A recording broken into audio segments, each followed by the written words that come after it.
Hi all, അസ്സലാമു അലൈക്കും. അപ്പോൾ ഇന്നത്തെ റെസിപ്പി എന്ന് പറയുന്നത് റവയും പഴവും കൂടി ചേർന്നിട്ടുള്ളൊരു സ്നാക്കാണ്. ഇതിനായിട്ട് ആദ്യം തന്നെ ഒരു ബൗളിലേക്ക് 1 കപ്പ് റവ ചേർത്ത് കൊടുക്കാം. അടുത്തതായിട്ട് 2 ഏലക്ക ചതച്ചത് ഇട്ട് കൊടുക്കാം. അടുത്തതായി ഇതിലേക്ക് 2 സ്പൂൺ അരിപ്പൊടി, 2 പഴം, ശർക്കര ഉരുക്കിയത് എന്നിവ ചേർത്ത് നന്നായിട്ട് മിക്സ് ചെയ്യാം.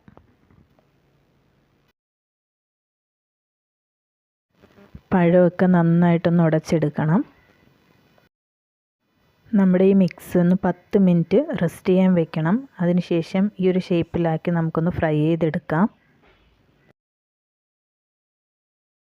നമ്മുടെ സ്നാക്ക് ഇവിടെ റെഡി ആയിട്ടുണ്ട്. എല്ലാവരും ഇതൊന്ന് ട്രൈ ചെയ്ത് നോക്കുക. വീഡിയോ ഇഷ്ടമായ ലൈക്ക് ചെയ്യുക, ഷെയർ ചെയ്യുക, സപ്പോർട്ട് ചെയ്യുക. Thank you.